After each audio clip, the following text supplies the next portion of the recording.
let's talk specifically about some of those people. Like, how did Brokaw, for people who don't know? I mean, because I grew up in, I was too conscious in the 90s. And so, and I remember just being so angry at the Saving Private Ryan movie. I got so annoyed by all of it. But will you like walk us through sort of like, their role? I mean, they were all like on some type of 50th anniversary committee, it feels like. I mean, like literally. So Ambrose really launched this, I think, with his several books. Stephen.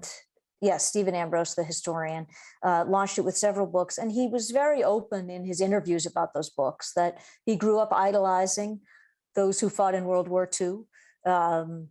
They were heroes, they were giants to him. And I think he wrote those histories in that way. There was a boyish hero worship that infused them all. His great gift was for these wonderful stories, right? Those histories have great narrative, and they focus on individuals. They very carefully, Band of Brothers focuses on an elite unit. And so they're very seductive as stories. They often abstract battlefield heroics from the larger question of causes. Causes are sort of assumed. He has to do something with the fact that that generation didn't talk a lot about causes, so he just attributes that to a kind of stoicism.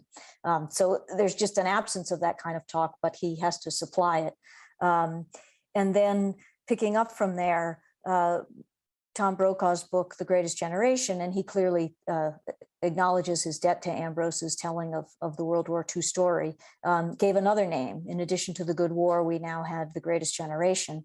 And the movie Saving Private Ryan, which you've also brought up, I think, of course, was extremely influential, still is, among people who think about military service, I think, as was the series Band of Brothers, which came later.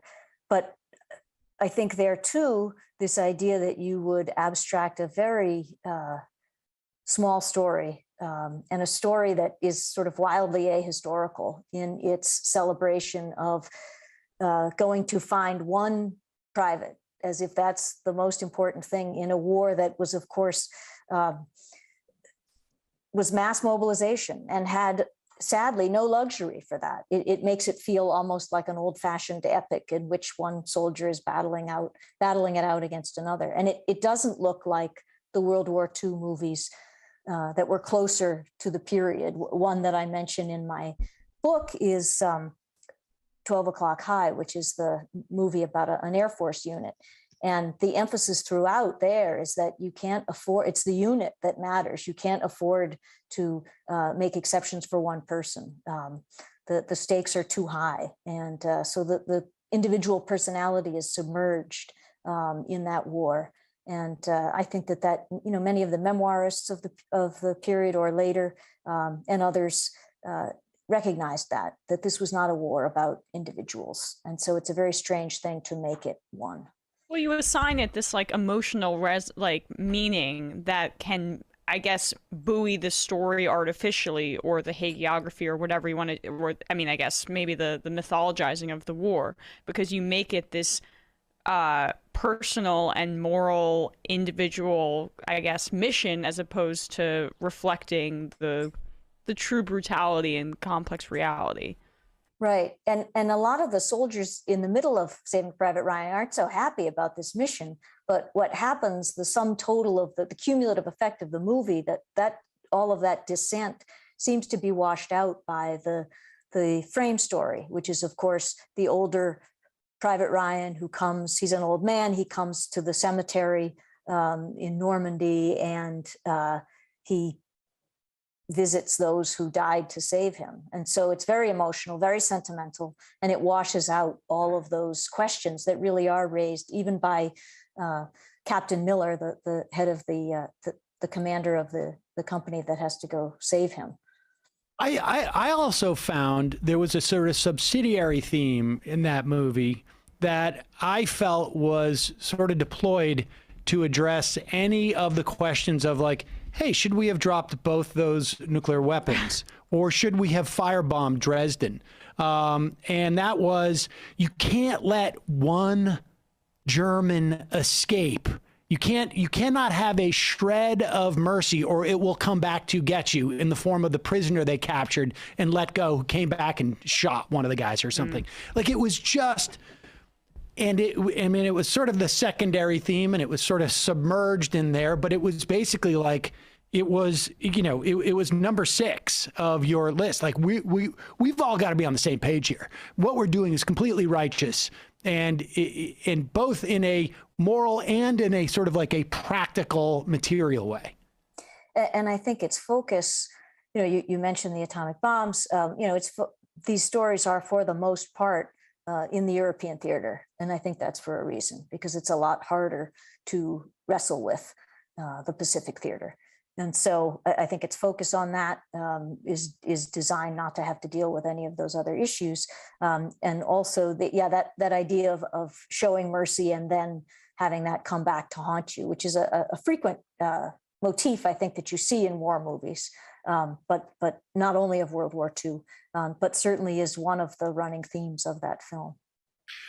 Is this, because I want to talk a little bit about what was taking place in the 50s, because this, you write about the noir movement in film, and very often it involved a vet from World War II in it, which is fascinating, because it's sort of like an allusion to the fact that, like, look, this is dark stuff. There's like some dark stuff happening underneath the surface here.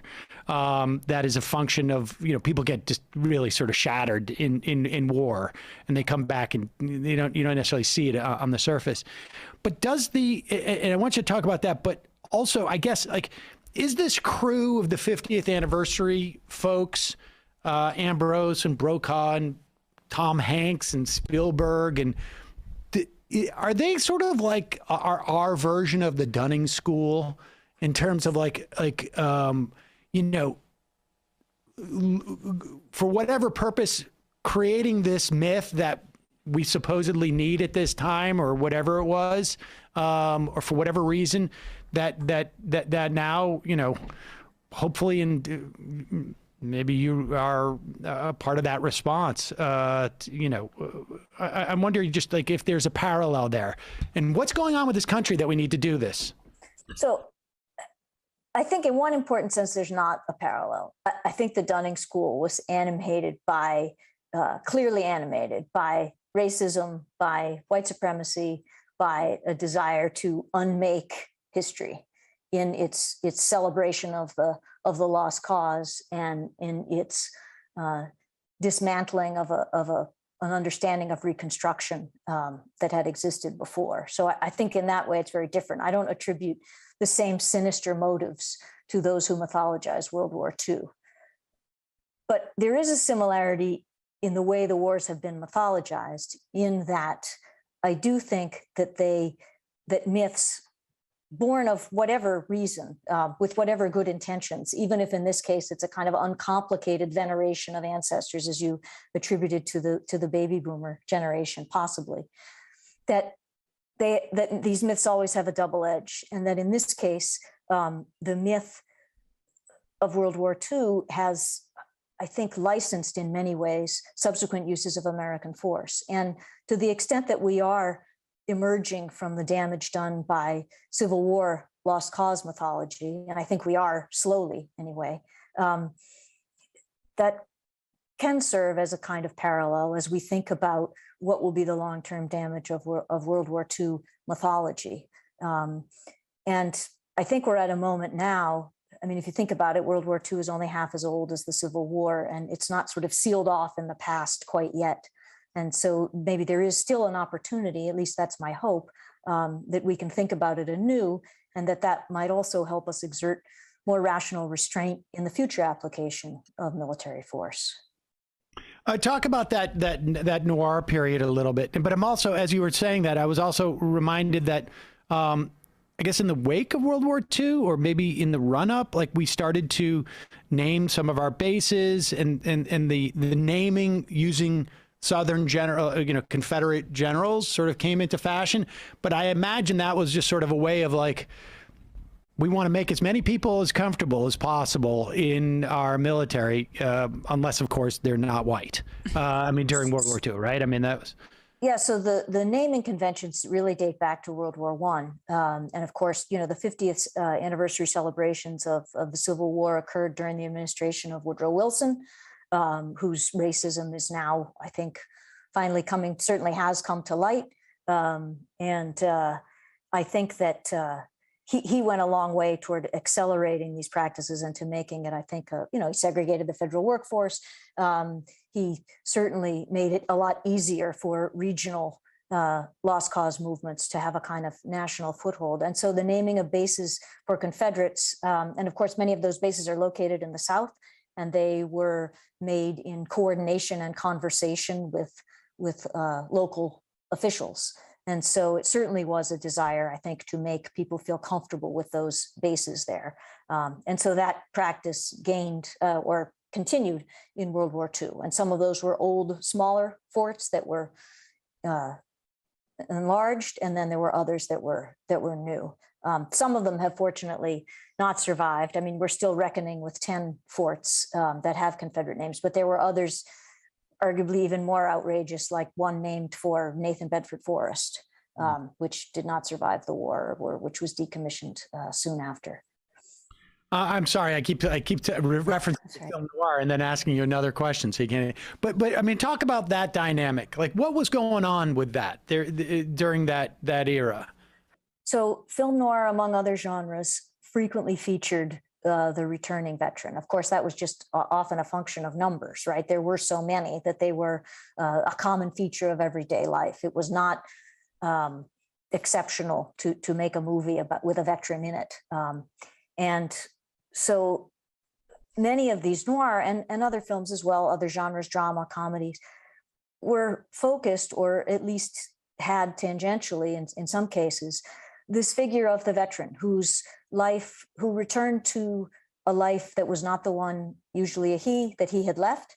And that's inherited from some World War I movies where you see the same thing. They've gone away, they're expected to resume their lives, but they can't. It's fueled by a certain animosity by the civilians at home who say, you must just want my job, who want veterans to just get back to normal and to get over it. These veterans are also figures of suspicion. One sort of common plot shared by several films is the veteran as drifter who comes into town, and often his arrival in town coincides with the crime. The crime is usually perpetrated by a banker or by someone respectable in town. But of course, this drifter, this veteran, is often accused of it. And the interesting thing to me, or one of the most interesting things to me, is that the veteran service record often plays a role in these films. So a detective or a district attorney will call to Washington for the service record and find that this veteran had an outstanding record, often a Silver Star, a Purple Heart, and certainly a distinguished record. And then that record is sort of has a double edge to it. So sometimes it's used to say, well, someone with a record like this who served in the war so honorably, how could this person be guilty of a crime? On the other hand, here's someone who's used to dealing with problems through violent means, solving problems through violence. And so it at the same time makes the veteran more suspect. And so this becomes he's a polarizing figure.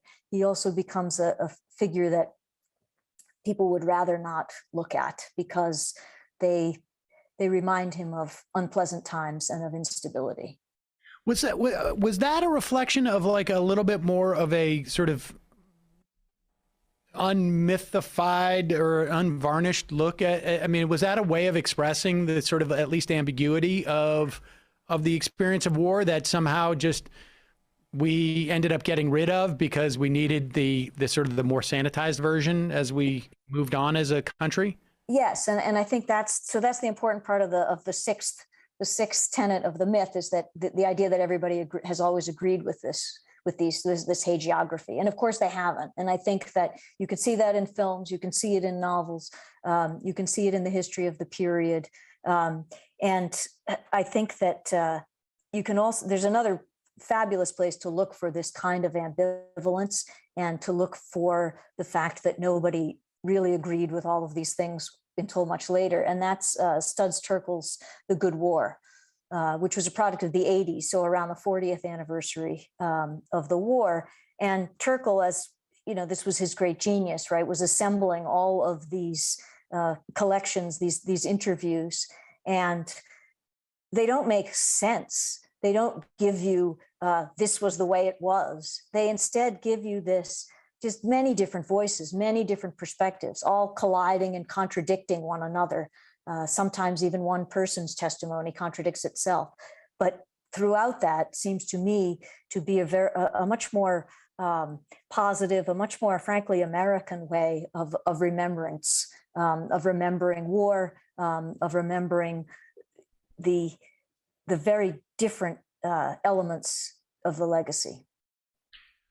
So I guess, Leslie, I mean, do we, for this, I mean, and this, I feel like the Greatest Generation has been sort of, you know, weaponized in so many different ways in our society. And, you know, we talked about it in the context of in the run up to the Iraq War. I imagine it also functions as in a really difficult way for vets of the Iraq War, of Vietnam, of the Korean War. I mean, you're not the greatest generation, you know, like, I mean, that's, you know, despite the fact that you more than likely went through just as similar type of horrors and maybe had to do horrible things, but you're not the greatest generation. You're substandard on some level.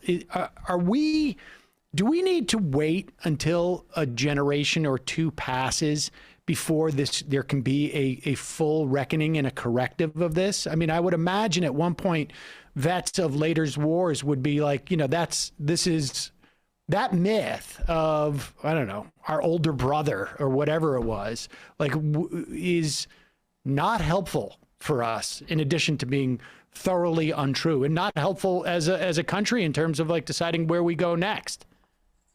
I think with the particular connection to soldiers today and how does that idea of the Greatest Generation complicate how we deal with soldiers today? Probably, because it suggests that in this earlier war, it was a lot, a lot less complicated, right, to mythologize the soldier or to think of the soldier as doing great things.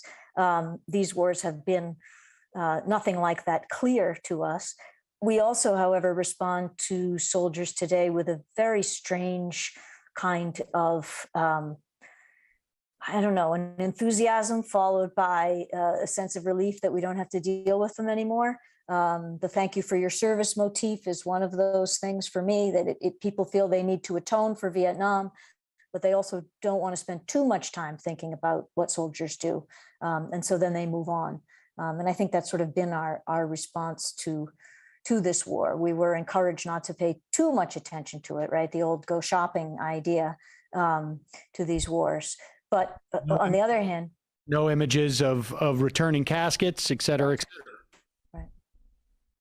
Well, it's fascinating. The book is The Good War, American Amnesia and the Violent Pursuit of Happiness.